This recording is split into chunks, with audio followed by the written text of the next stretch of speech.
That's right, folks. We're live here with Proper Betting, and I'm your man DWeezy, as we're gonna dive into some of the live markets that exist when, whether it be NFL, NBA, really any action out there, any sport, you can find live markets on. And in my opinion, and a lot of other people out there in the industry will tell you, you can find a lot of good angles and good values on plays that wouldn't be available prior to kickoff, tip off, whatever it may be.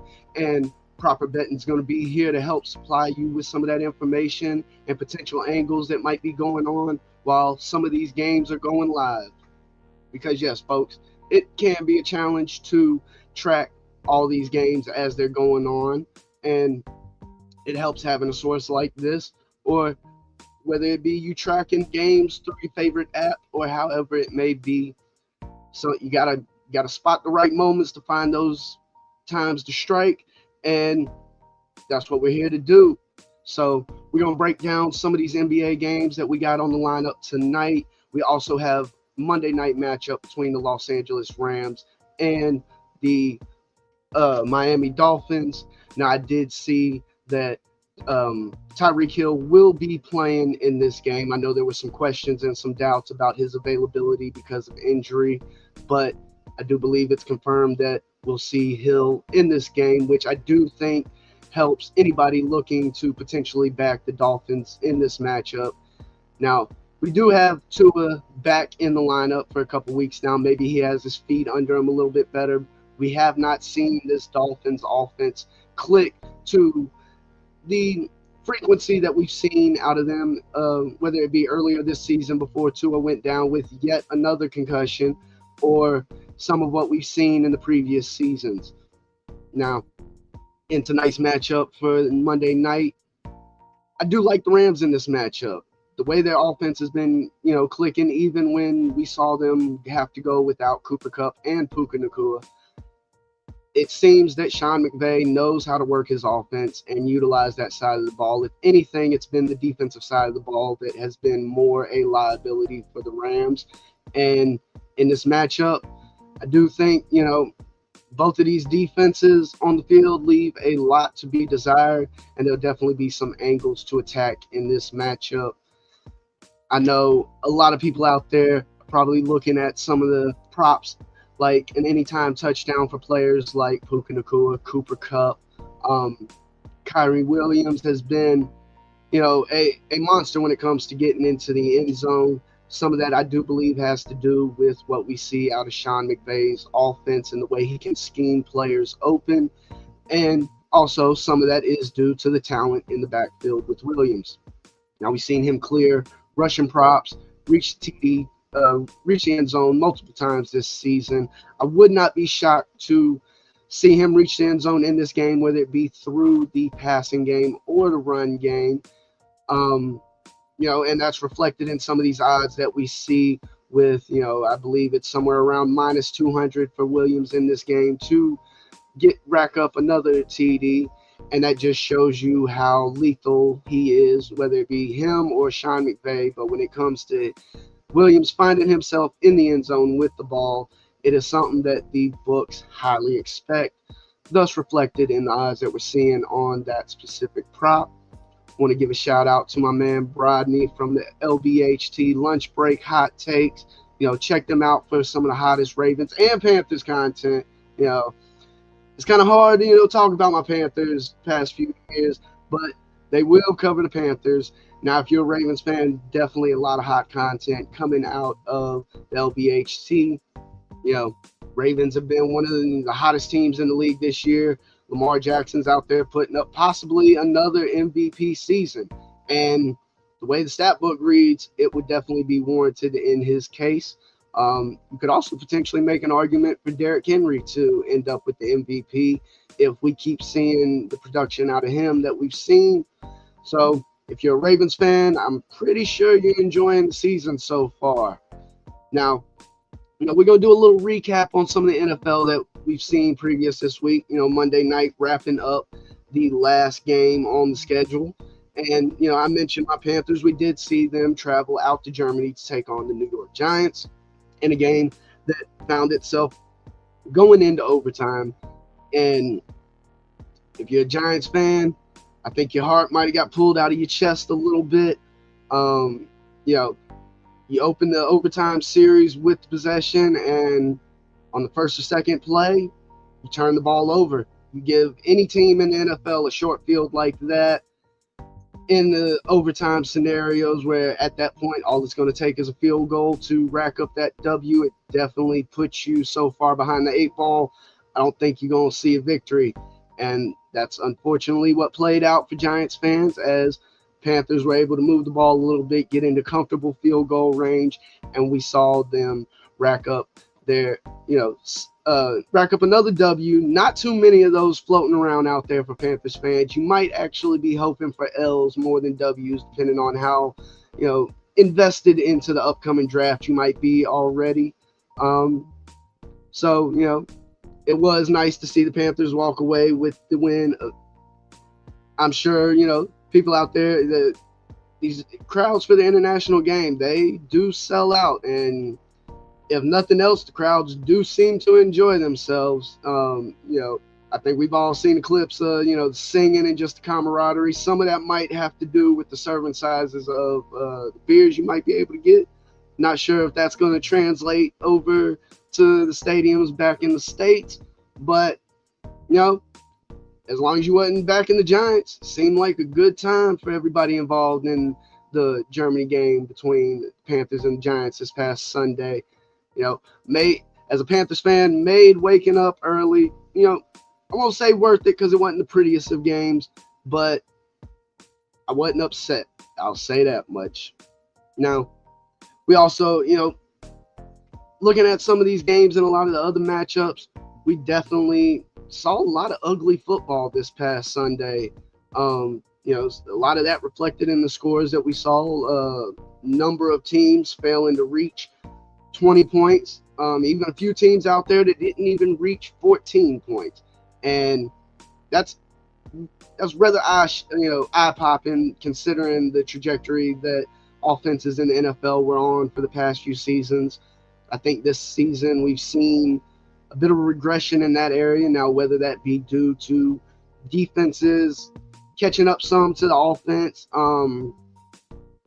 it could possibly even be due to the offenses starting to swing slightly back to utilizing the run game more. All possibilities, but to see scores like 12-7 in that Minnesota-Jacksonville game definitely makes you wonder what decade of football you're watching when you see something like that, especially given that we saw 10 points scored between the two teams in the first quarter, and throughout the rest of the game, only 9 points went up. As I said, there's been regression. Now, I would not expect, that to become the norm. We're going to see a little bit more scoring than that. Also, going to give a shout out to my man Hendo from the Road Pod, another Ravens content creator. And actually, you can catch both him and Rodney over at Sip to Tally as they do a Ravens roundtable, which should be starting up later tonight, I believe. You can usually catch them Mondays. And as I mentioned before, you got to be feeling good on the season so far if you're a Ravens fan. Well, minus the head coach, but that seems to be a hot topic depending on which side of the bar you're sitting at.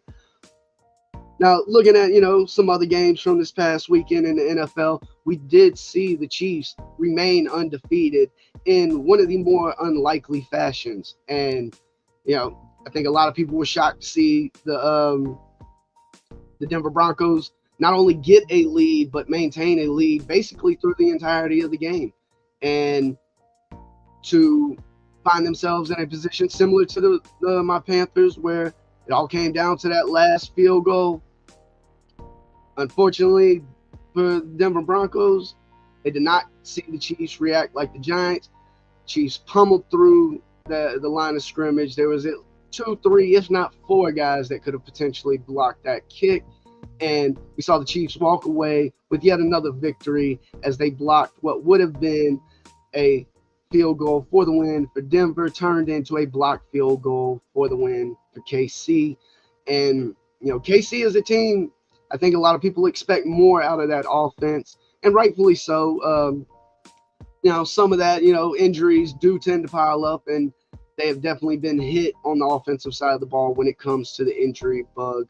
But still, we've seen it before in years past. KC finds a way to win in the regular season, and that's been reflected throughout the first 9-10 weeks of this season. And we could be potentially seeing the Chiefs, rock away with a three-peat this season. I mean, last year there was a lot of doubts about that team going into the playoffs, and when it was all said and done, they were the ones raising a banner and putting a ring on. So, I wouldn't be, rushing to judgment that KC is out of it, because even in these lower scoring games that we see, KC finds themselves on the right side of the scoreboard, and that's all it takes. Looking at another matchup, one of the few, well, maybe the only, but blowout from this past week. It's always a big rivalry when you get the Eagles and Cowboys together. Unfortunately, this game was not one that made you want to call this a rivalry, as the Philadelphia Eagles blew out the Cowboys 34-6. Now, I don't think too many people expected this Cowboys offense to go out there and be able to put up much points, given that they lost Dak Prescott to a leg injury that has found himself on IR, or actually, I'm not sure if it was IR season ending, but either way, it might as well be the end of the season for the Cowboys when it comes to that aspect, because, this offense and team was struggling so far this season, and losing your starting quarterback is never going to help you no matter what team you are. Now, a big talking point from this game has turned into not what happened on the field, but yet what's coming out of Jerry Jones' mouth, which anybody that's ever paid attention to the Cowboys over the past 3 decades knows this is nothing new. And unfortunately, I don't know if you'd call it recklessness or just downright ignorance, but that's something we see a lot out of Jerry Jones. Earlier this season, we saw him trying to fire radio hosts simply because he didn't like the line of questioning that he was receiving.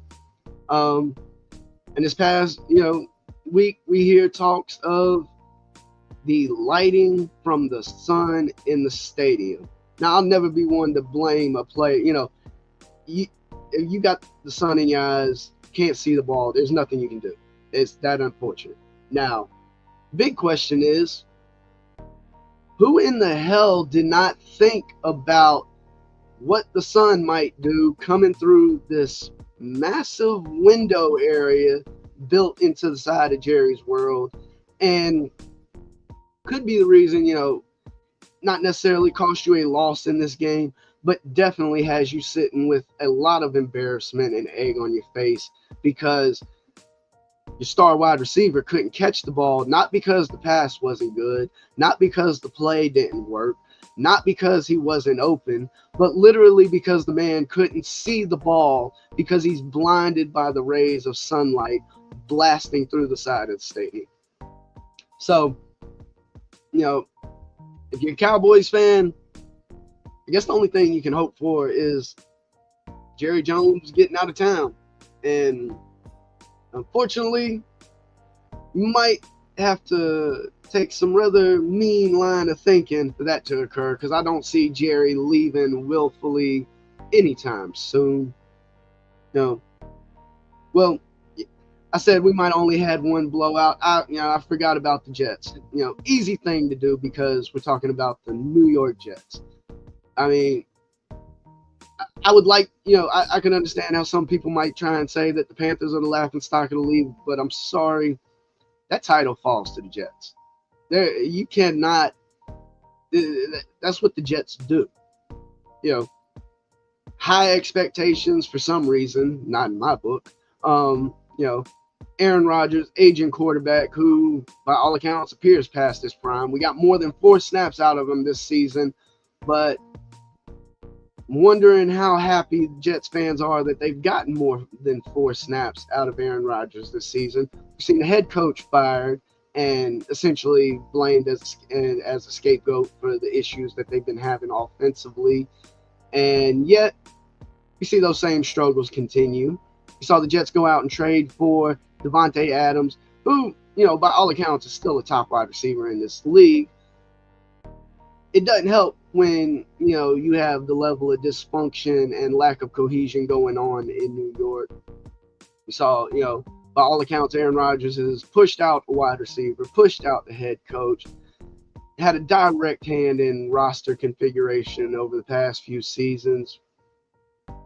If anything, shouldn't have been firing your head coach, should have been firing your quarterback, but that's a different conversation. We saw the Arizona Cardinals, a team that has been hot, just downright mollywop the Jets in this game, as the Jets failed to put up a TD, failed to rack up a single point in the second half, and the Cardinals just went out there and racked up 31 points on them like it was nothing.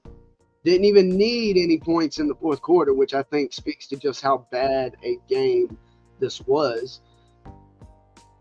Now, moving on to, another matchup last night, Sunday Night Football, probably the most exciting game out of the bunch, as we saw Detroit Lions take on the Houston Texans.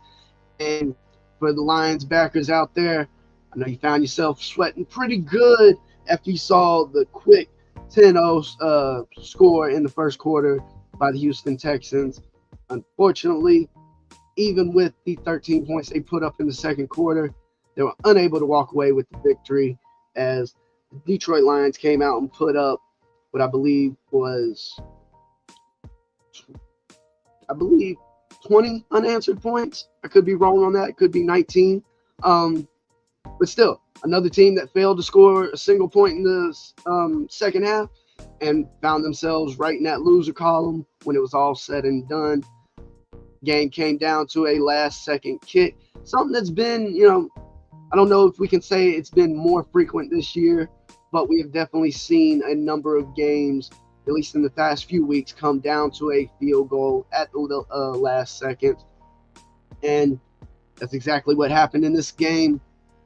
We saw the Detroit Lions walk away with yet another victory. And that's shocking. It's just downright shocking when you have your quarterback go out there and throw 5 interceptions and your team still somehow walks away with the victory. I mean, you want to talk about getting lucky. There ain't no way around it. That's luck. You put up a Nathan Peterman-like performance and still manage to find a way to rack up the W. You might be doing something right. Now, the Detroit Lions, if I'm not mistaken, find themselves sitting at the top of the division in the NFC North. We're definitely not talking about your daddy's Detroit Lions, because this team actually knows how to win games, whether it be finding ways, whether it be just downright outscoring opponents.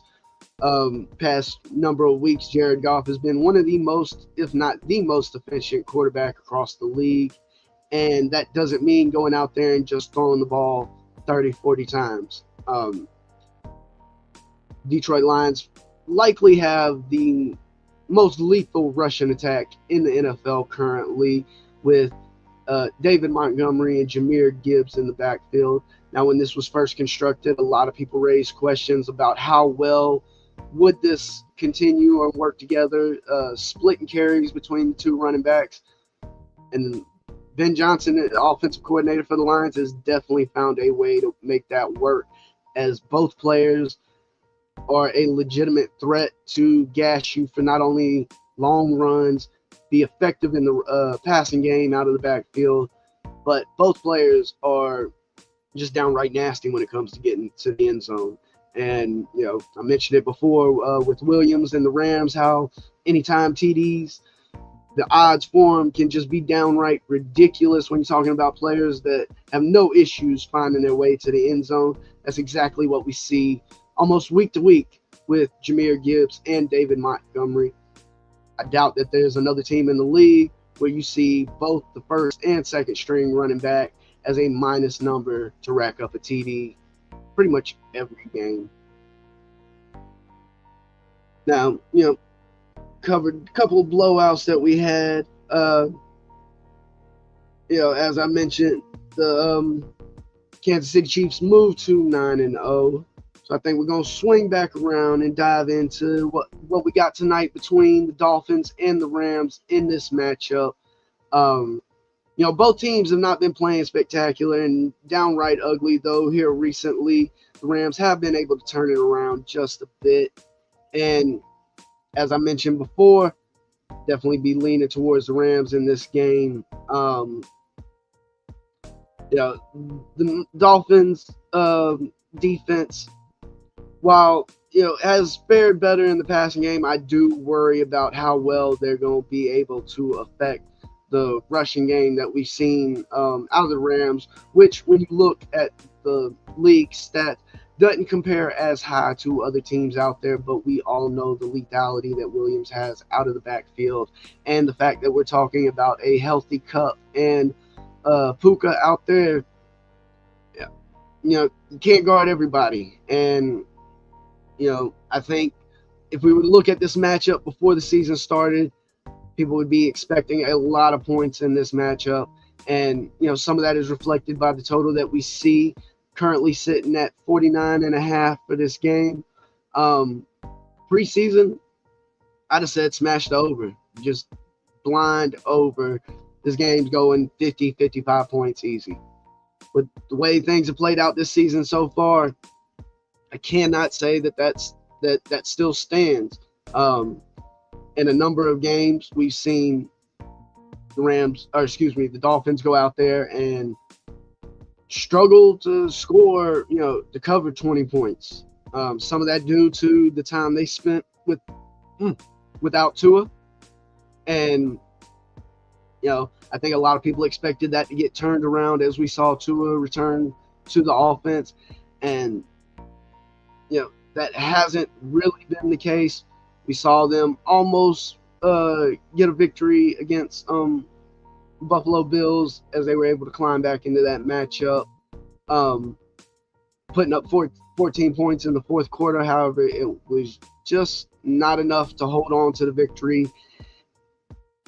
I do think, we can look towards some props in this game. Me personally, I'd be looking towards Williams and some of his rushing props. But again, I think you're going to be seeing a lot of juice on some of these minus numbers when it comes to some of the players involved, like Williams, like Puka, like Kupp. Now, I think a possibility, one area to be targeted would be at the tight end position, Parkinson, and the numbers he's been able to get. Now, granted, we saw that inflate a little bit while the team was without their starting wide receivers. And while we've seen his production come down a bit in their return, there's still been targets and volume going to the tight end position. And I think that's something that is worth taking a look at in this game, as I'm seeing the books putting 14 yards, 13.5 right at minus money. And you could easily look at an alternate number, just going up one for Colby Parkinson to have 24 plus yards or more. You're talking about a plus number of 131. So I definitely think there's some potential there. Now, as I mentioned, the numbers for Kupp, we're talking, for him to rack up 60 plus yards. Well, excuse me. I'm seeing the number at 70 minus 121 with still a decent bit of juice. You could easily move that number up to 80. You're talking about a plus number at that point. Around plus 112, not very high, as we all know. Kupp is the type of player that can go off for 100 plus yards in any game. Now, I would lean more towards his player receiving props versus the anytime TD market, as we saw last week, where I believe he went over the 100-yard mark for the game, but did not rack up a single touchdown in that matchup. And with some of these props like anytime TD for Cooper Cup, talking about a lot of juice. And when that does not come in, you definitely feel yourself. You feel it hitting you in the pockets. That's for sure. In this matchup currently, Cup actually has a number plus 110 to get in the end zone. As I mentioned with Williams and his TD prop, talking about minus 250. That's insane. I'm sorry, folks. In the prop markets, there is no reason why you should be touching anything with any juice like that unless you're trying to mix it into some sort of, not necessarily same game parlay, but some sort of parlay to try and bring that juice down and get it to a plus number. I do find, Cup's number around plus 110 highly interesting in this matchup. I do think we can get a couple TDs on both sides of the field, whether it be the Dolphins or the Rams in this matchup. So, if you can find Cooper Cup at a plus number for a TD, that's one that's hard to walk away from, and I might just have to sprinkle a little bit on that one. Moving on, somebody I haven't mentioned is Devon Achane in this matchup. Another running back that is just as much a threat in the run game as he is in the pass game. Pull up his rushing prop. We're seeing 57.5 yards, 58. A number he could easily go over, and I think there's potential for him to clear that number going up against this Ram defense that has struggled a lot against the run this season. The retirement of Aaron Donald has definitely highlighted some of the flaws in this Rams defense. Being able to stop the run has been one of them. Something you could potentially try doing, throwing the Achane's prop over rushing yards at minus 115, putting that with the anytime TD prop for Williams. You might be able to get a plus number at that point. But again, it is very difficult to play some of these props when you're talking about some of the juice that we're looking at that can get rather, just outlandish. Taking, and as I mentioned, taking that Russian prop with the TD prop, mix them together, you could potentially get, plus 163 is what I'm seeing.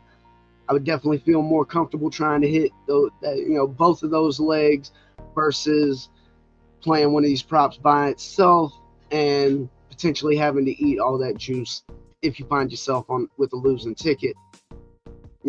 As I mentioned, Cooper Cup, with the odds that we're seeing, plus 110 is not much of a plus number, but it's something I've said before, and I wouldn't call it a system play. I wouldn't call it, something you have to play. But in this matchup, where we could see a lot of production out of Cooper Cup, plus 110, it's hard to walk away from that number.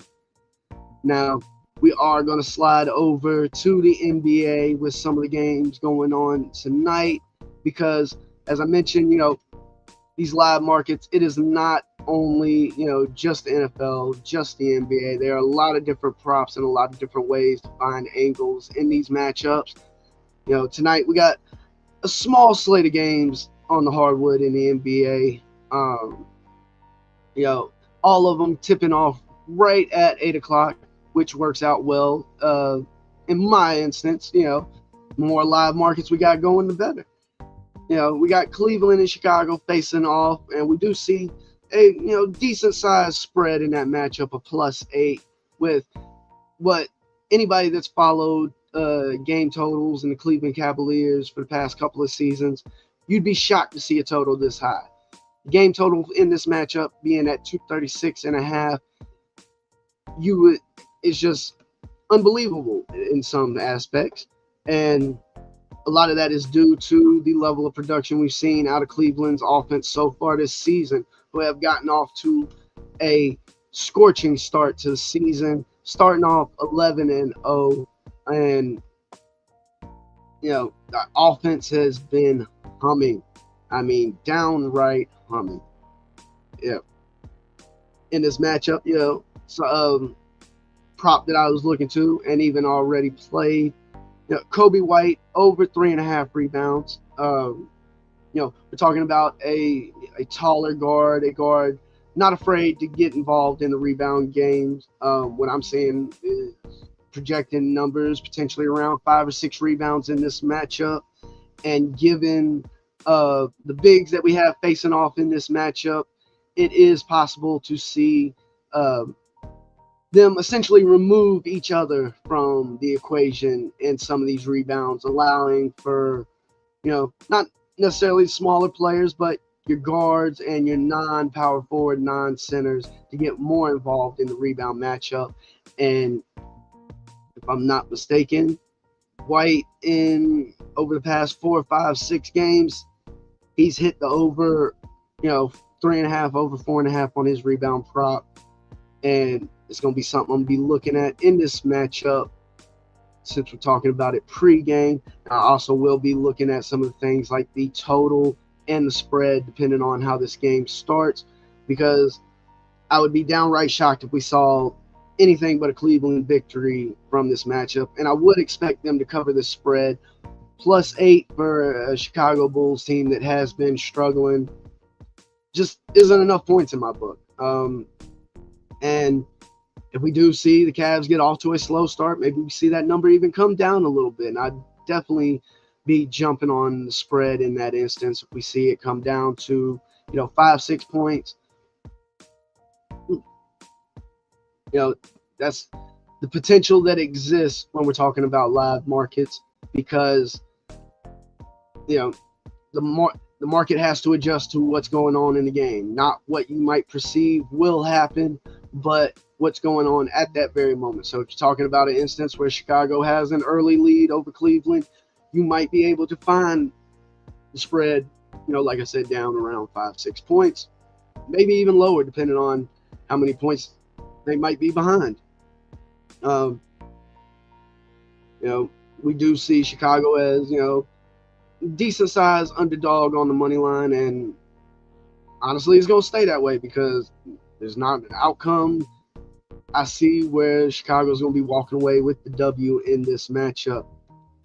Next game, we got the Nets and the Pelicans facing off. Now, there will be no Zion Williamson in this matchup as he's still dealing with a hamstring issue. And unfortunately, that just seems to be what we've seen a lot of out of Zion over the past few years. Man, just hadn't been able to stay healthy when it comes to injuries.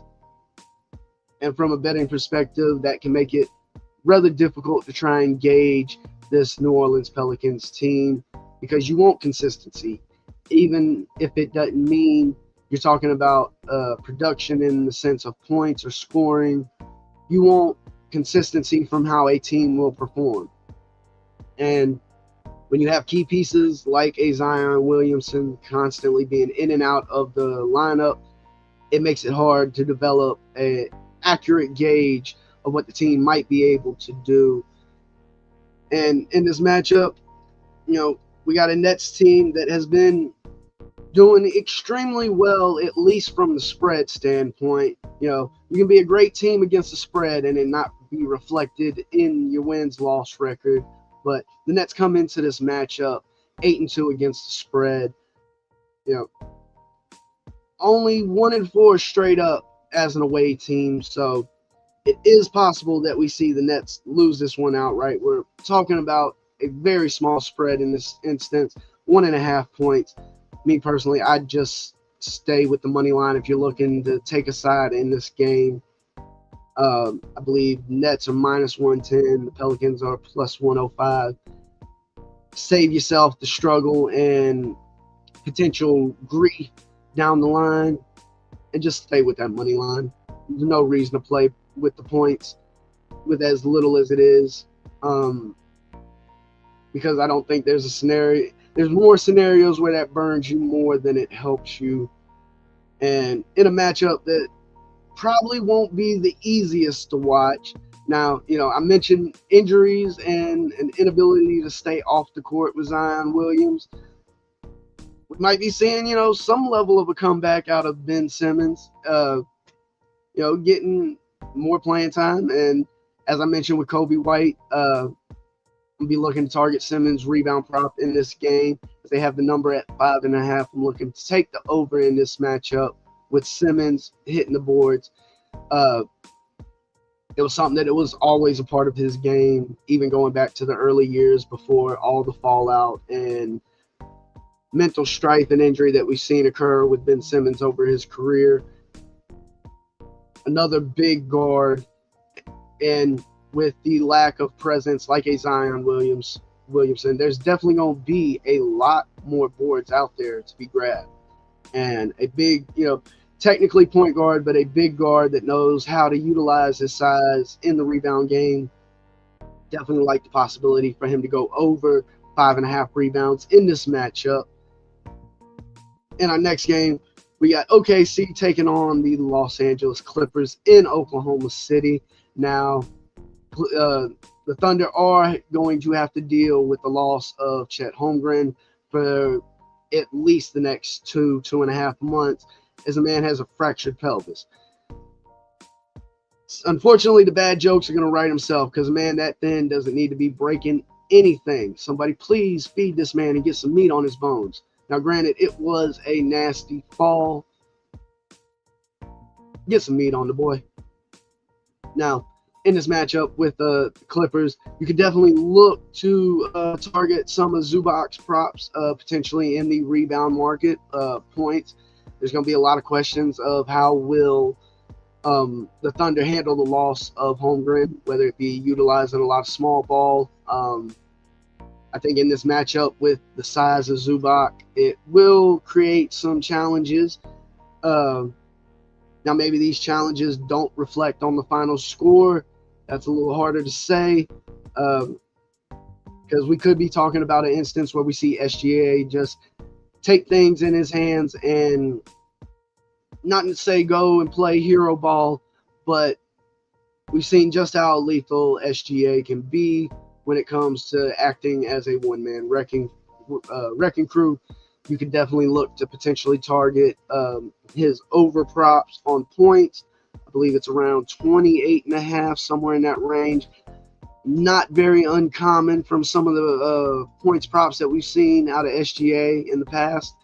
And, as I said, if he gets hot and gets going, there is a strong chance that we could see him clear that number that they have up for him, as I get that pulled up right now.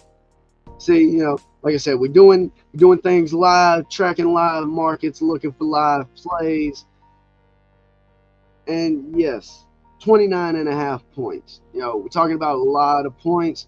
But again, this was a man last year that put up, 30 or more points in a large number of games that he played in. So I would not have a lot of fear in taking the over. My concerns would come more from, will the pace of play in this game be fast enough for somebody like SGA to comfortably reach that 30-point mark? We could also see the Clippers create some size issues with some of these matchups, depending on how the Thunder go about handling the lack of presence from the Holmgren injury.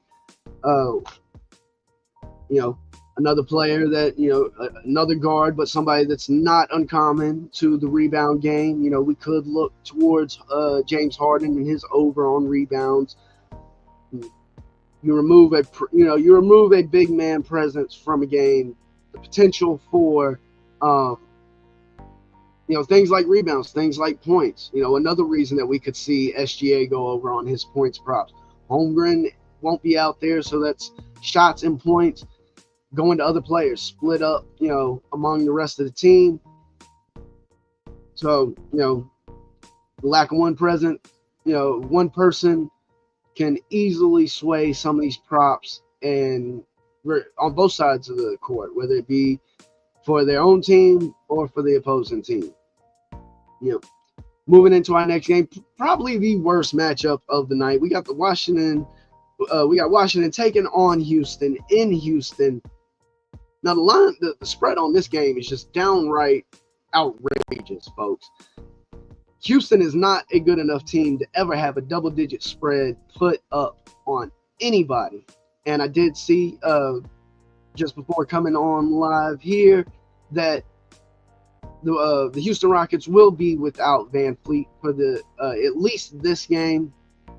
It was announced, I think maybe an hour ago, and that another reason why I would just stay away from this game, whether it be from the spread or when you're dealing with bad teams, it can be a struggle to find quality props out there to play. And in this matchup, I just me personally, this is one that you just got to stay away from. Consistency and quality is something you look for in a lot of these teams, and no Van Fleet. Now, yes, Washington has been a horrible team. The Wizards have struggled not only offensively but defensively as well. With the game total that we're seeing around 231 for this matchup, basically the books are saying that Rocks are going to go out and put up at least 120, maybe even 130 points, because I think it's a legitimate question. Can the Washington Wizards put up 100 points in a game? Houston has been one of the better defensive teams in the league this season, and I do believe that with the shot volume that they like to put up in Houston and that defensive presence, it is playing a major factor in why we're seeing the spread as high as it is. I'm actually kind of shocked that we hadn't seen the number come down any since the Van Fleet news came about. Maybe that was already baked into the number. But in this matchup, it's hard to take either one of those teams when staring at such a large spread. And even with that game total, like I said, what kind of scenario are we talking about where we actually see an over come in, where we get at least 232 points? Like I said, we're basically saying that Houston's going to go out there and score 120, 130 points, which isn't impossible, but I would definitely lean more to the under on that game total versus trying to take the potential over. Now, going on to the last matchup we have, as things start to get things and games start to tip off in the NBA. We got the Sacramento Kings taking on the San Antonio Spurs, and we see another game with a very small spread, as Kings are a slim 2-point favorite. A game total a little bit lower than I think we would expect for some Kings matchups, but seeing 221.5 on the game total. And in this matchup, the alien himself, he's by all accounts living up to the hype, at least from the aspect of being a quality NBA player at that size, which is just remarkable. It's downright remarkable. There ain't no way around that. I do think, however, that that's going to create some issues and matchups in this game with Sabonis. We have seen one of the better offenses so far this season throughout the league, with the Kings having one of the better field goal percentage and being in the top 10 of field goals made. Now, it has been the three-point area that the Kings have struggled this year so far. But we also, I don't believe that San Antonio Spurs are that much, it's not the offensive side of the ball where the Spurs are going to hurt you. Yes, they might win the battle of who's the better three-point shooting team. However, I don't think that San Antonio has the offensive pieces quite yet to keep up with a faster-paced team. Now, as I mentioned, we could see Wemby create issues for Sabonis in this matchup, having another big out there, one big enough to make Sabonis look small. And I'm sorry, anybody making 7-footers look small, something's wrong there. That's just something's wrong there. Now, a prop I'm already on in this matchup. Keon Ellis going over on his points prop, which I believe the books have it around 6.5 points, very low number. But this is when we look over the past, handful of games, this is a player that has frequently gone over on his prop number when it comes to points. And yes, it's not the sexiest prop out there. We're not talking about trying to rack up 20, 30 points. Not talking about a prop like what we're seeing with SGA, where we're trying to get over, trying to get 30 points in that game. Keon Ellis, I believe, let's see here, as we get it pulled up. I can find it at this point. But yes, 4-1 to the over in his props, and in his when it comes to points scored. And yes, the books have 5.5 up. Man's cleared that number, if I'm not mistaken, in all but one game, or excuse me, two in the past 4, 6, 7 games. So like I said, not the prettiest of prop plays out there, but it ain't got to be pretty to win your money. It ain't got to be pretty to be a quality play. Hell, sometimes it's the ugly plays that might be the best plays. And in this matchup, Keon Ellis over on his points prop. Also, another area you could potentially target is going with Keegan Murray over on his points rebounds prop. As I mentioned, earlier with the Chicago matchup, you got two bigs facing off on each other. They're going to be trying to eliminate the other out of the rebound game, and that opens up opportunities for some of your smaller players and guards to get in there and potentially rack up things like rebounds and so on. Just trying to get his number pulled up. I don't. You could also potentially look at points, rebounds, and assists. Somebody like Murray or De'Aaron Fox in this game, where you get a little bit of that leeway, where even if they don't come through as steadily with the points or the rebound, well, you could easily erase, a couple needed rebounds or assists depending on how many points they put up in a game. So definitely an area you could potentially target in a matchup like this, where you have two big men facing off against each other. And let's going to take a look into, we should have some of these games tipping off right now and give us a chance to see, where some of these live lines and markets start moving, because as I mentioned before, an early start one way could be the deciding factor in what the algorithms do and how these numbers might potentially move originally.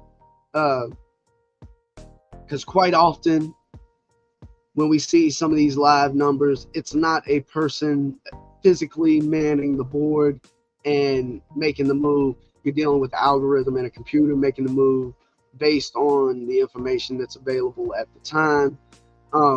Now, yes, you'll see less extreme movement early on in the game, simply because there's so much of the game left to be played. But nonetheless, it does not change the fact that, a simple an easy deficit early in the game could be the difference between getting one team at, talk about Houston Rockets. They fall behind by a couple buckets early on. We could easily be talking about them as a 8-point favorite, or 9. and I definitely would prefer, a number like 8 or 9 on the spread versus the 12 that we're looking at currently. So there are definitely potential angles that come about when we're talking about these live markets as the games are actually playing out.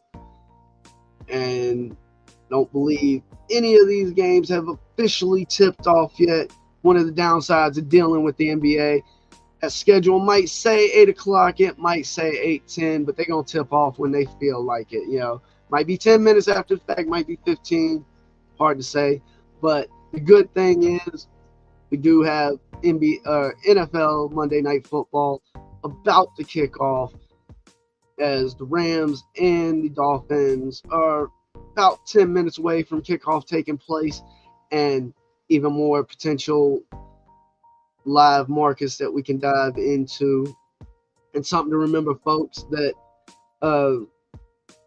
not only is the spread and game totals available in these live markets, depending on where you're located and what books you're shopping at, you can also find a variety of player props available. And as I'll die on this hill, live markets are far better than anything we see out of a pregame number.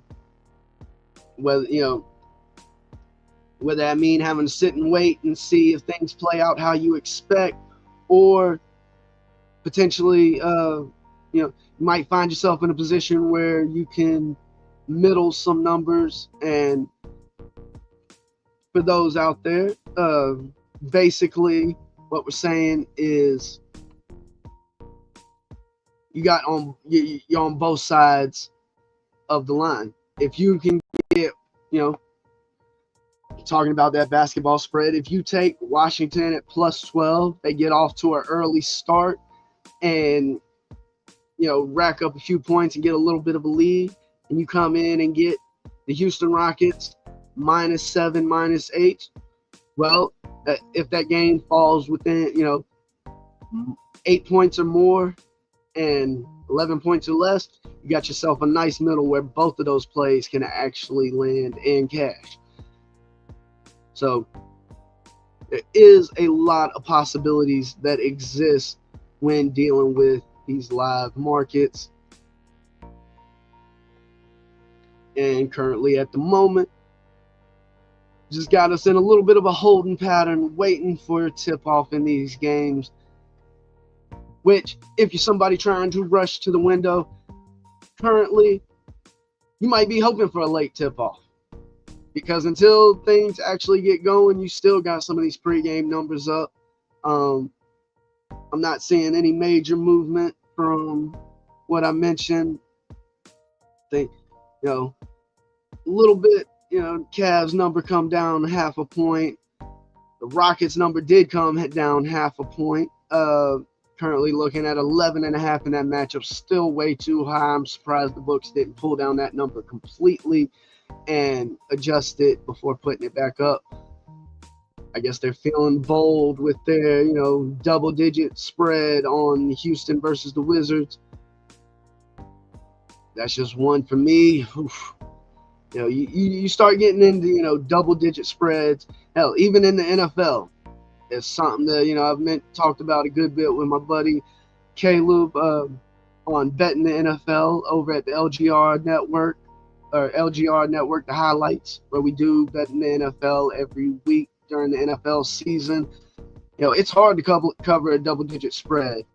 And while the scoring system is different from NBA to NFL, we're still talking about very similar philosophies in how things play out. And just taking a quick look, we got some of these games finally tipping off and things getting moving, which is a good thing for these live markets. Another instance of a way to potentially middle the game. You heard me mention that San Antonio Spurs were a small favorite in their matchup. Spurs were +110. on the money line, well, if we see the Spurs go up by, given that the spread is so small on the pregame number, if Spurs get up by a few points, we could see that line flip and Spurs become the favorite in the matchup. And then we're talking about a plus number on the other side. And similar to what I was saying with, the spread, if you can get on both sides of the line, there is potential for, in this instance with the money line, not to cash both plays, but to find yourself in a position where you can't lose money off the play. Because if put $10 down on plus 110 on one side, the Kings get down early, currently similar to what we're seeing where, it's only, a 2-point deficit, but you see that line flip and the Kings get a plus number, and you put $10 down on the Kings at, plus 110, plus 120. Well, regardless of who wins in that matchup, you're talking about making at least $8 too, just simply because you got the plus number in your back pocket. And currently we do see, Spurs with a bit of an early lead, up 5 as we got things 7-2, and that number, the book's fighting it. We see Spurs at a minus number already. If they can hold that lead, we might actually see the Kings on a plus number. And in this instance, if you're somebody that hasn't, made a play on this game, but you like the Kings coming into this game, this is a great instance where you could potentially get a better number than the pregame number if the Spurs can hold on to a lead long enough and put enough distance between them and the Kings. I don't see any of our other matchups starting off yet. Or I spoke too soon. And what we got going on here? We got Cavs and the Bulls. Decent little bit of scoring already in this matchup, as in 19-4. As I said when we was covering the Cavs, this Cavaliers offense has definitely been a shocker to a lot of people out here. Just, I wouldn't say the sheer volume, but the amount of points that this team is racking up on a rather nightly basis is far from what we've come to know as the norm when it comes to the NBA.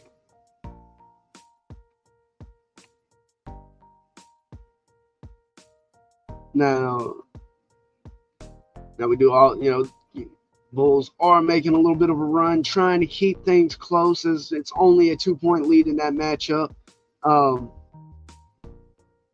Do find it very interesting because, we saw that 8-point spread. We could see that spread come down some if the Bulls are able to take a little bit of a lead. Pulling up the box score to check in on Mr. White and his rebounds just to see if he's been able to rack up anything yet. Still very early in the game. And let's see. Yep. None yet, but not shocking. With a number as low as what we're seeing, only trying to get over 3.5. We got the whole game to try and clear that number. Let's take a peek at what's going on in some of our other matchups, as we should be seeing the NFL kicking off here momentarily. Wouldn't be surprised if they're lining up for the kickoff currently as I'm speaking. We got Spurs still trying to hold on to a slim lead. As that number is just begging to flip to the Spurs being the favorite in that matchup. And outside, and yet we do have all our NBA games up and running, so it'll be interesting to see where things go with these matchups. It can be beneficial to Make sure you know where the pregame numbers were when everything was all said and done. Just simply help you keep a gauge on how the lines are moving in some of these live markets. You heard me mention, the Spurs in their matchup, a very slim spread, +2, might have closed around minus, 1.5.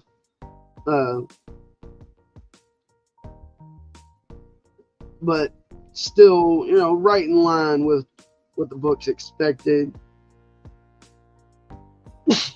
Excuse me.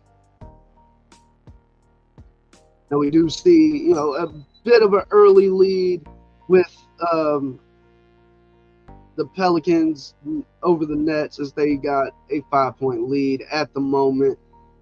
Not sure how long that might last.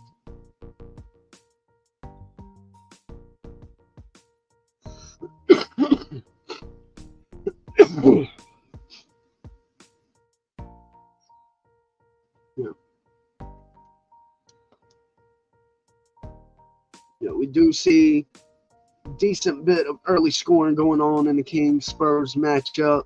The books didn't have a high game total on this one. Only, 221.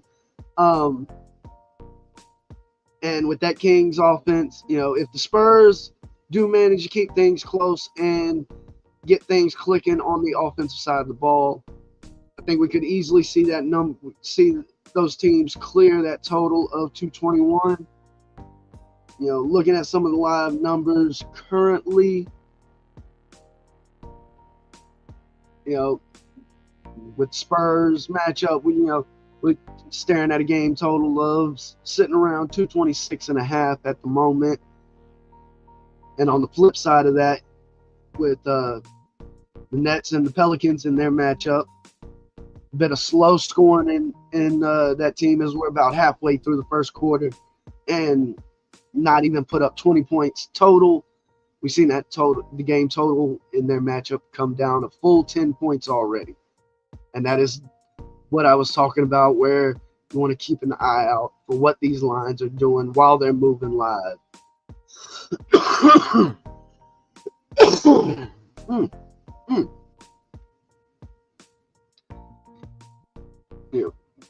Now, it is not uncommon, with a lot of these NBA games, regardless of the teams or the matchups or the scenarios, to see the game total swing 10, 15, 20 points, and still, when it's all said and done, finish around the pregame number.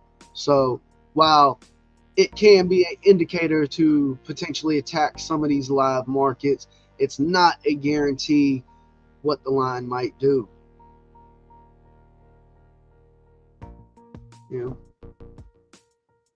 And we do have the Dolphins and the Rams off to a start.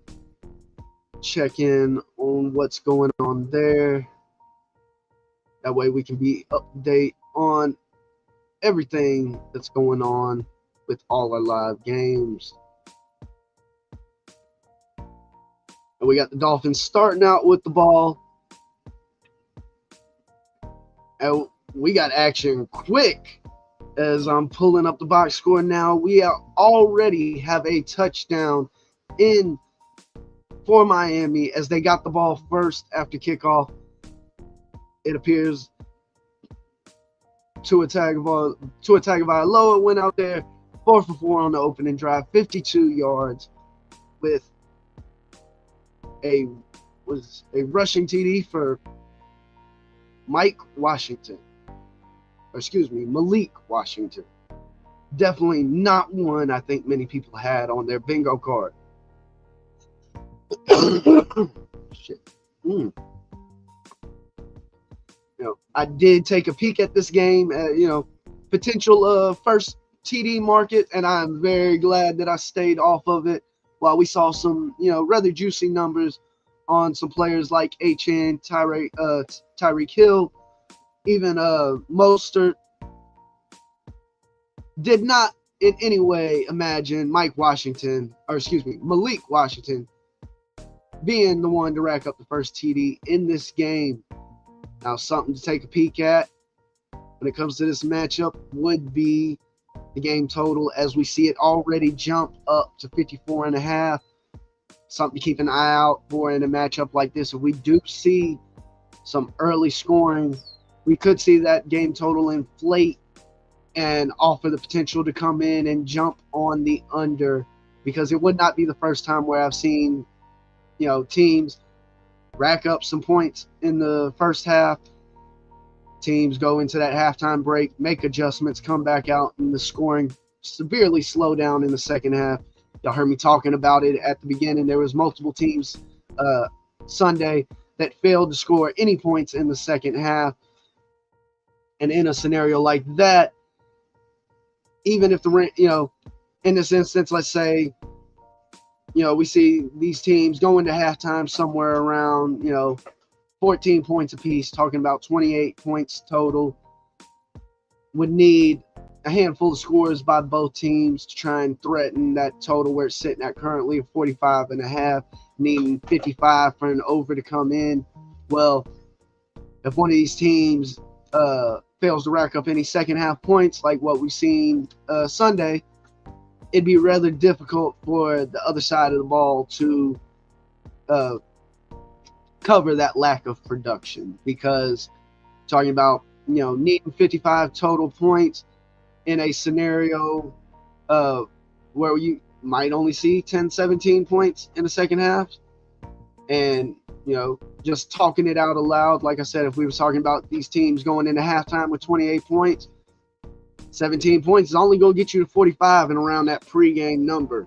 Actually, still have you coming in on the under with that pregame number. So definitely something to keep an eye out for, as this game is still very early on. 12 minutes to go in this game.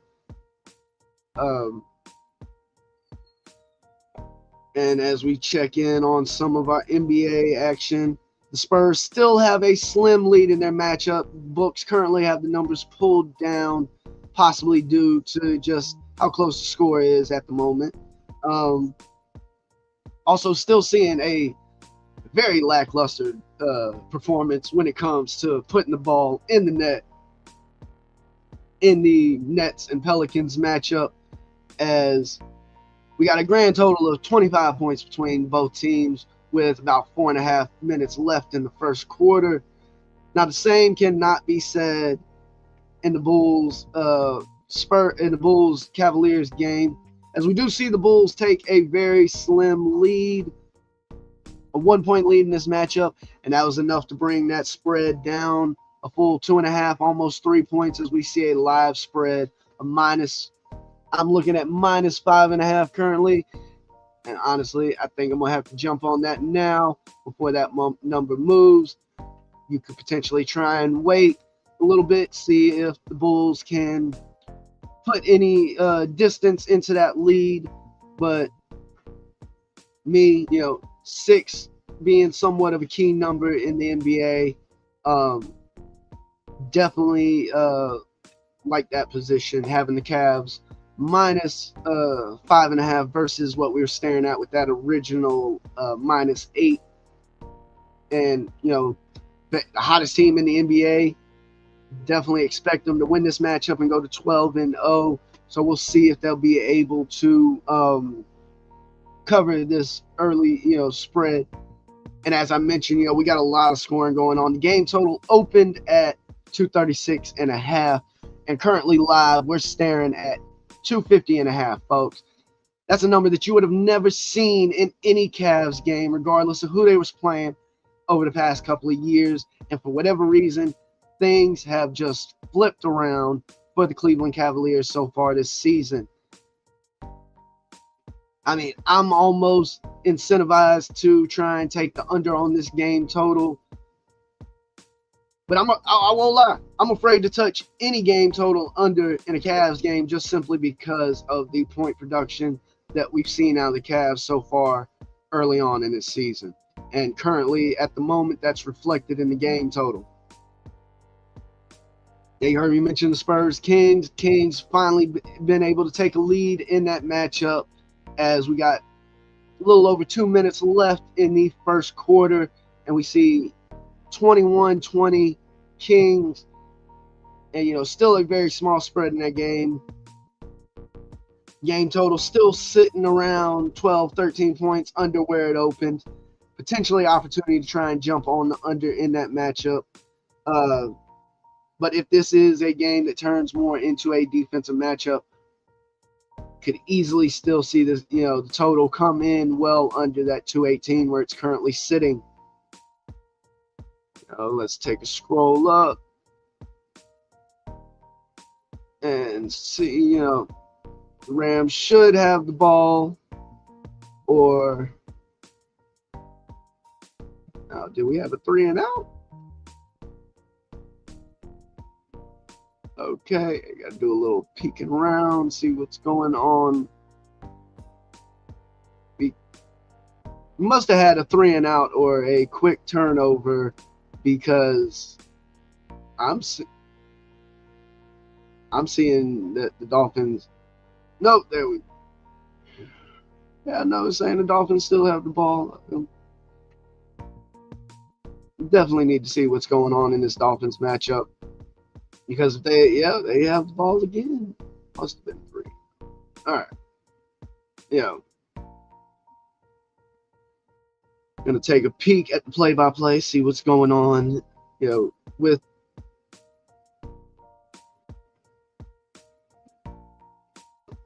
because as I mentioned, if this turns into an instance where we see the Dolphins get up with an early lead,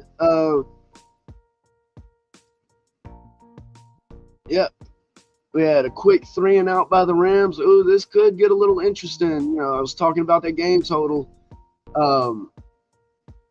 We see the Dolphins push the ball downfield and rack up another TD. It could create that opportunity to try and jump in on the game total under, as we're likely going to see that game total go up from where it's currently at. It's 55.5. And potentially we're talking about 61, 62.5, maybe even more. Now I'm seeing where the live, total is already ticked down a few points, possibly from people coming in and smashing the under on that. I believe it was 54.5. We're currently sitting at 52.5. But I can guarantee you that if we see another quick score out of either one of these teams before the first quarter ends, we're likely going to see that number jump. Maybe it doesn't go over 60, but I would not be shocked to see that number be at 61.5.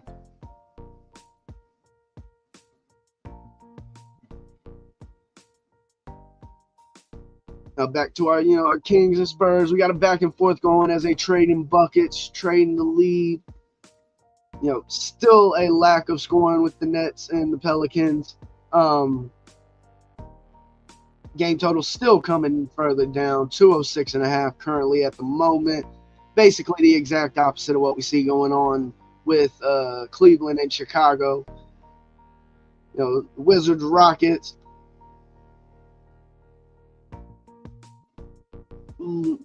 Looking like a close score in that game.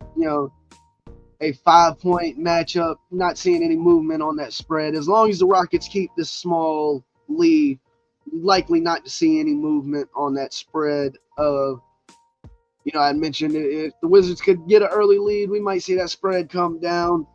But that is not the case. Though there still could be good potential in taking the Wizards plus the points. Not if you do, you're bolder than I am. I'm not one to try and bet on bad teams to play well. It's just that simple. And the way this Wizards team has been playing so far this season, there is nothing about their roster that has me interested in trying to back Washington for anything in that game. Checking in on some of these props that we have. I mentioned Kobe White earlier, just taking another peek, see if he's been able to rack up a rebound yet. And I do, looking at the wrong team. Yep, we're already halfway there, as he's already got 2 rebounds in the first quarter, which is a good sign. given that we only needed to get to 4 to cover that number. Let's check in on some of the other, props I had mentioned. I told y'all about Ellis and his small scoring prop, likely, a secondary capacity in that offense, but nonetheless, with the point total that low, definitely doesn't take many baskets to clear that number. We're going to take just a quick peek at the box score for San Antonio and the Kings as they go in, as the first quarter comes to an end with the Kings up by 4, 26-22. And no points for Ellis yet.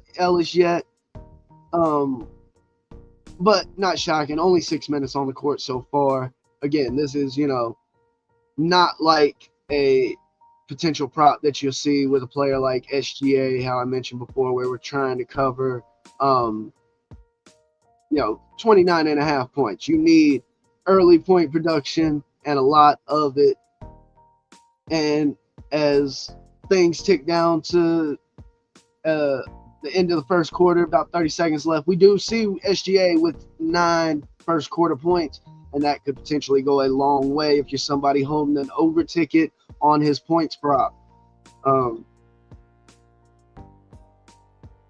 In this matchup, Harden was a player that I mentioned could do some damage in the rebound market, and 5 rebounds in the first quarter. Not quite sure where his rebound prop was pregame, but I doubt that it was more than 6.5, maybe 7. And he's already racked up 5 early on. So if you're a backer for James Harden rebound prop to the over, you got to be feeling like you're sitting pretty currently at the moment. Zubac was another player I mentioned. Let's take a peek at what he's got going on so far in this matchup. Pull up the box score and see what Zubac was doing early on. Don't see him currently in the game. Or scratch that. Yep.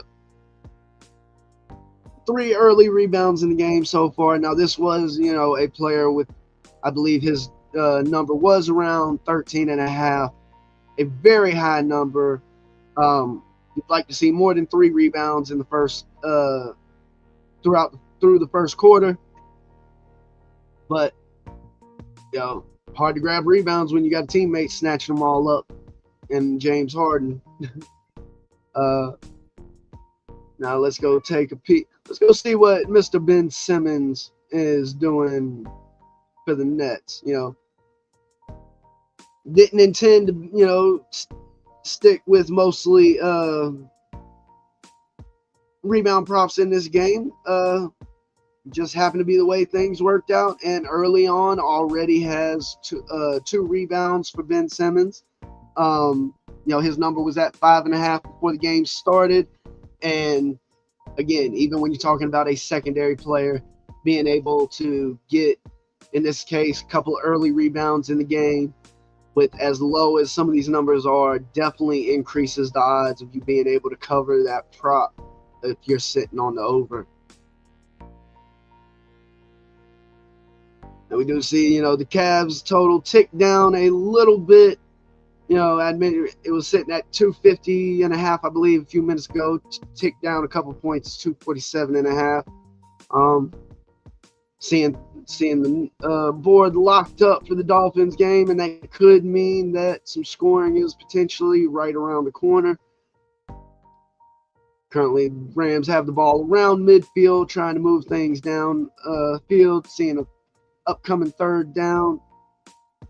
See how that goes as I mentioned, another first quarter score with still roughly about half the period to play. We could be talking about a very high game total and the possibility of coming in and attacking the under on the game total for that game. See, It's already ticked down a few more points since we last looked at it, from 52. Just seen it flash just a little bit and get pulled down. Might even see somewhere back around the original pregame number of 49.5. That's why it's important with these live markets. You got to be ready to strike sometimes. You got to know where you want the number. If you was looking for, an under in this game and you didn't really like 49.5, well, when you saw that number jump up to 54.5, should have been running to the window to smash the under, because we might not. There's the possibility that we don't see that number again. And if that's the case, we're talking about a game that sells well under that 54.5. Peeking back at what we got going on in the NBA, it looks like the Kings are starting to put a little bit of distance between them and the Spurs as they've moved things out to an 11-point lead early on in the second quarter. As I mentioned, the Pelicans, they're putting a little bit of a lead on, or the Nets are putting a little bit of a lead on the Pelicans. 7 points at the moment. Again, just early on in the second quarter as they get things working there. And checking in with the rest of our games that we got going on. Got a lot of points going on in Cleveland versus Chicago. A near 70-point first quarter. That's insane. The only way you'd have said there was a 70-point first quarter in a Cavs game before this season, talking about the other team putting up 45 to the Cavaliers 25. And that just ain't the case in what we're seeing.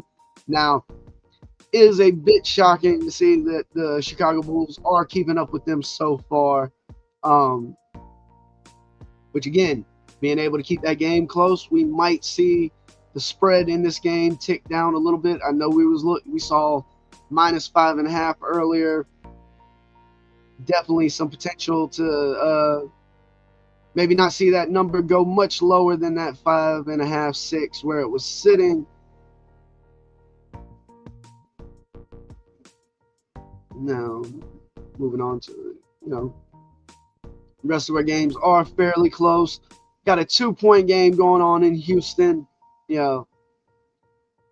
Don't imagine that the books have come down much off, still seeing 11.5. Houston minus 11.5 in that matchup, which, I said it pregame, the number's way too high. Have no idea why that number was that high to begin with. Even if Van Fleet was playing in this game, still makes no sense that we see the Houston Rockets as a double-digit favorites entering the game.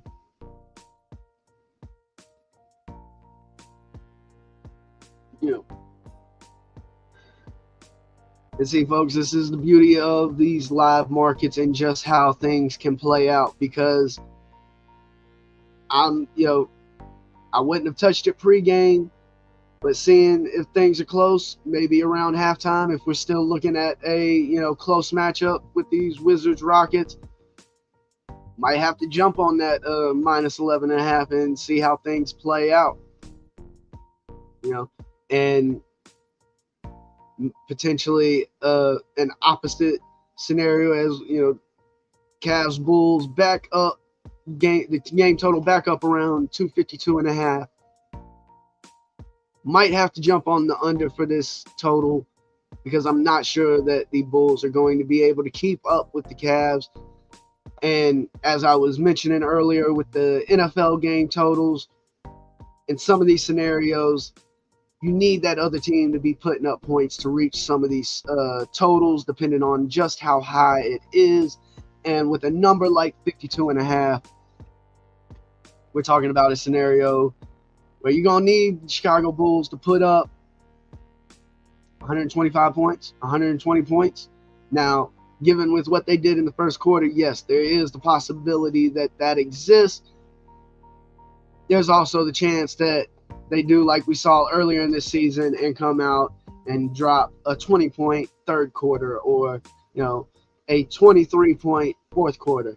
And something like that's going to be put a major dent in your efforts for trying to get over such a high game total, like something around 250, 252 and a half. Now, where I'm looking, I'm seeing that, we got the NFL board locked up again. We got Tua and the Dolphins with the ball, trying to move things downfield from their own territory.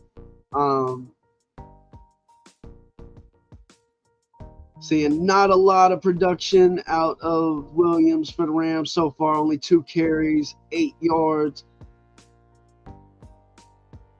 See if I can pull up some of these other stats and see how things are playing out so far. Yeah. The Rams just have not been able to rack up first downs so far in this game. Seeing minimal out of the offense. 1 catch by Dennis Allen, another by Williams, the running back. Well, they have been able to rack up a couple first downs, but not be able to continue the drives. Seeing, a single reception for both Davis Allen and Kyren Williams. Both went for 10 yards. And still we see the Dolphins with the ball. If the Rams aren't able to put together some drives, we could see this game end up being on the lower scoring side, as well as could see the Dolphins walk away with this one early.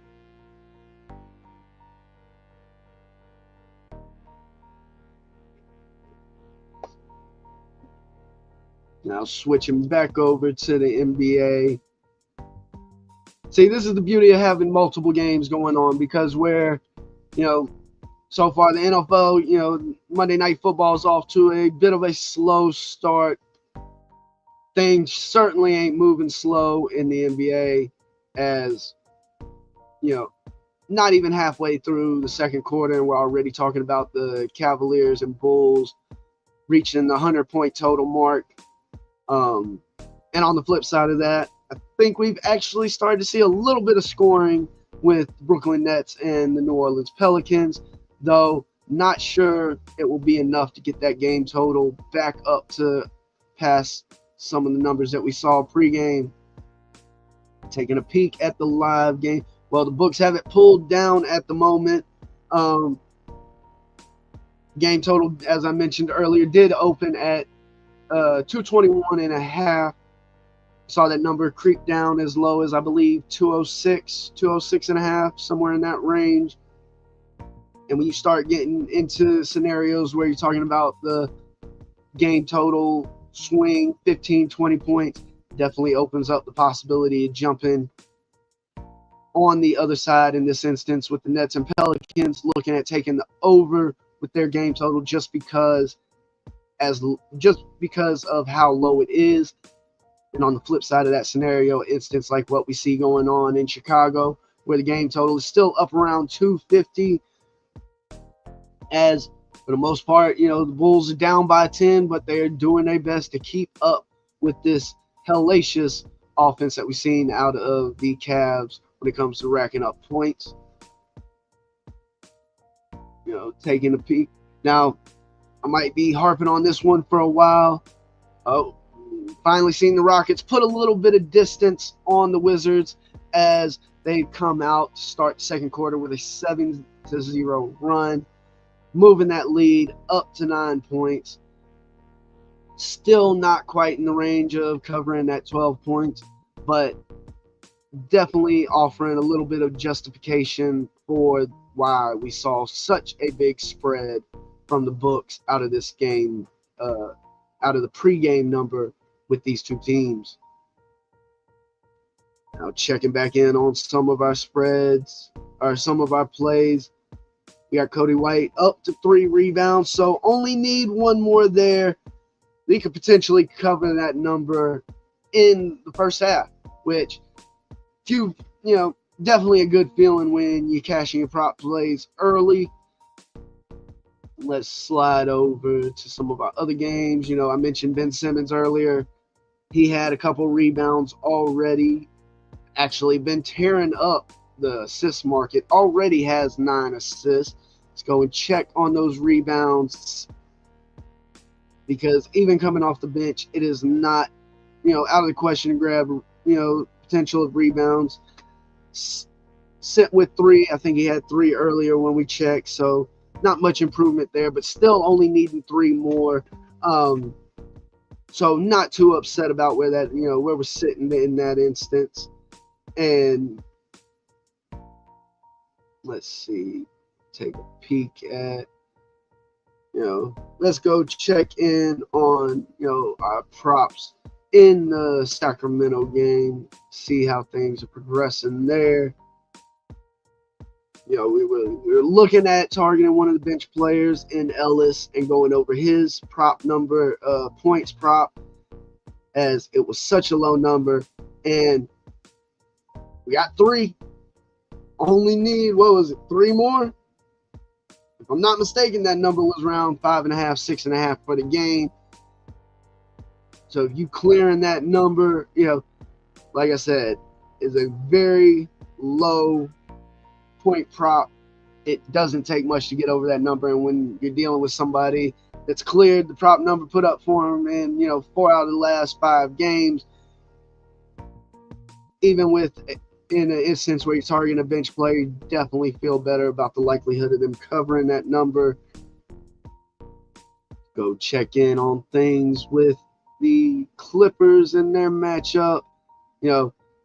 Harden was already racking up rebounds, trying to cover his rebounds prop well before the first half was over.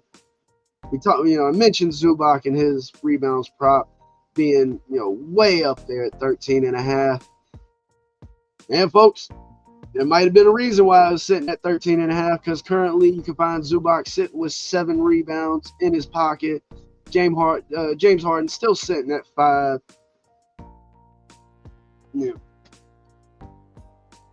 Take a little peek, see how many points SGA has. Now, we saw him finish the first quarter with 9 early points, and he's still sitting at 9 points as we're halfway through the second quarter so far. So if you are out there holding the over ticket on SGA's points prop, you might be starting to feel a little bit of a sweat. We're going to try and take, some of these NBA games up into halftime, bouncing back over to see what's going on in the NFL. We got the Rams with the ball back, trying to move the ball downfield, and hopefully we see them sustain a drive in with this possession. I mentioned the game total earlier with them. Books currently have it locked up. Got the Rams with the ball sitting at midfield, just converted. Nope. We had a 3rd down play, and what does Stafford do? One thing that he's rather infamous for, that's throwing an interception. We have a turnover around midfield, which puts Miami Dolphins in a prime position, hopefully to rack up another TD. Coming into this game, we had the Rams as a small 2.5 point favorite. Given the way the line's sitting, we're currently seeing the Dolphins as a -4.5 favorite. Now that game total has actually come down beneath the pregame number. Ooh, excuse me, folks. Currently sitting at 47.5. And I might want to leave, if we see this total come down to, 45.5, maybe even a little lower. We don't see, if we only see a field goal out of this possession by the Dolphins and no more scoring this half, you can see that total come down a little bit more, and I might look to jump on the over for that game total if we see it get around, 42.5, maybe even a little closer to 40. Currently sitting at 47.5. definitely, a big difference, from that 54.5 that we saw after that first quick Dolphins touchdown.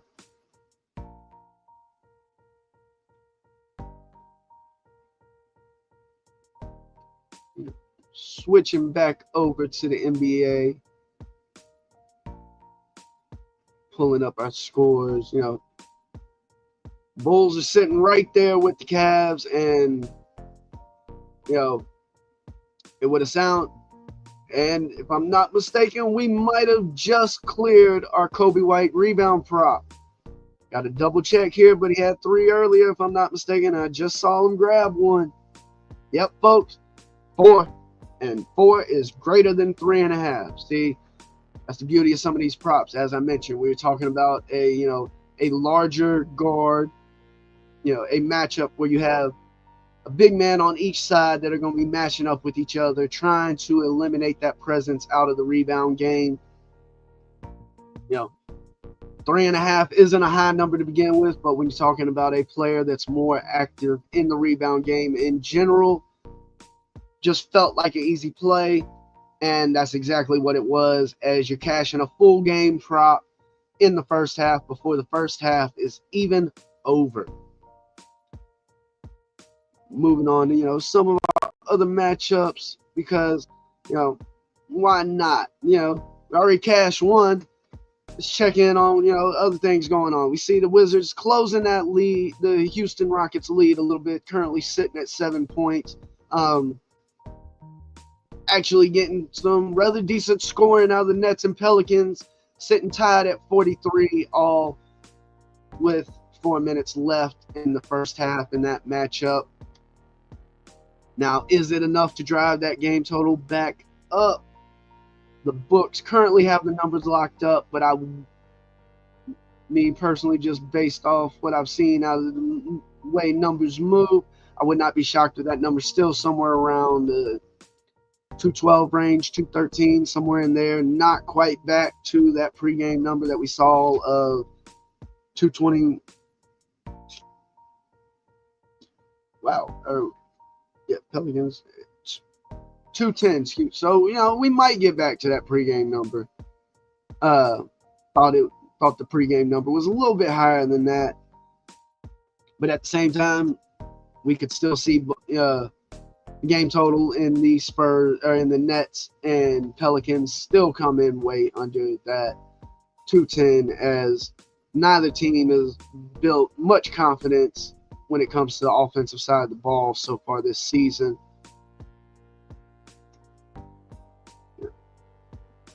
Taking a peek at our other matchups, Clippers and Thunder game staying pretty close so far, moving through the first half. We got a 6-point lead by the Thunder. Now, if you were somebody that was backing James Harden on his rebound prop, yet another rebound prop that would have cashed in the first half, because Harden has 6 already. I mentioned it earlier, SGA is still yet to score a single point in the second quarter. So if you're somebody holding an over 29.5 points for SGA, you might be hitting full-blown sweat territory, as it's looking like you're going to need a strong second half performance for him to even get close to clearing this number. Now we're going to take, a peek at a couple of the other plays and things that we got floating out there. No more points out of Ellis so far. We had talked a little bit about Keegan Murray and points, rebounds, assists. Well, it's not looking good if you touched any of those markets, as he's sent with only 3 points and 1 rebound and a sole assist so far in the game. Definitely nowhere near the potential. I believe number was sitting around 23, 25, somewhere in that range. Gonna need some points scored there if you're hoping to even get in the ballpark. Now, like I said, with Ellis, we're looking at only needing about 4 or 5 more points to clear his number there. as this game is tied up going into with with just under 2 minutes left in the game for the Kings and Spurs. We see things tied up at 53 all.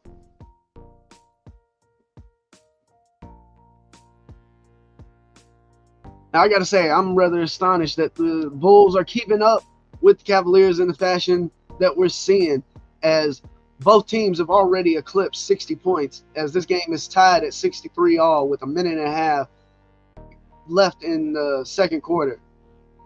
As the Cavs pushed ahead just a little, basket 65-63. I mean, we're reaching that territory where if you were holding a ticket on the over 236.5 pregame, I mean, it's gonna cover. It's that simple. You're gonna cash that ticket because this is wild. Now, as I mentioned before things started, I'm not shocked by what we're seeing out of the Cavs offense. This actually fits the norm of what we've seen out of the Cavs offense so far this season. I am shocked, however, that the Bulls are sitting right there with them with 65 points in the first half. If you were smart enough to get on a team total over for the whether it be first half or complete game total, team total over, you got to definitely feel good about your position if you're not already cashing potential first half ticket.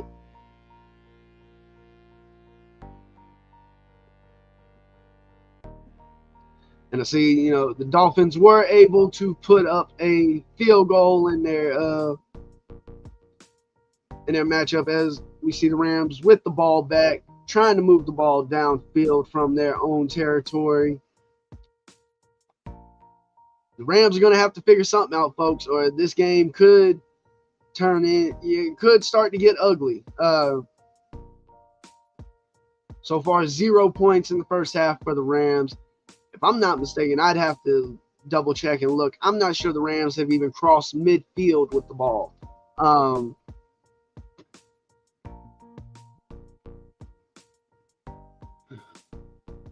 Taking a peek at at the box score for the game, seeing where some of the players are sitting at. Now, not sure what Waddle's pregame number was for receiving yards, but we currently see him sitting at 55. It helps when you bring in a 36-yard bomb.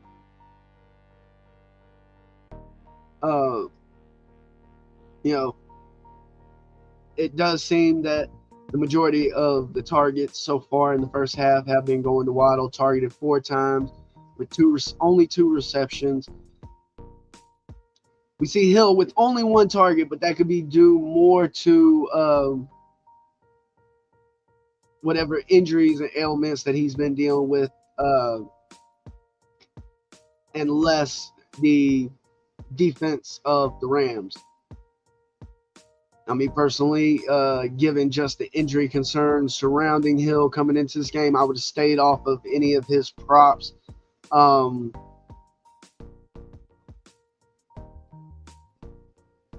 Those are just, especially when you're talking about injuries. Now, if a player doesn't play, then you're good. Your bet gets voided, you at least get your money back. But an instance like this with Hill and the fact that he's already entered the game and played snaps,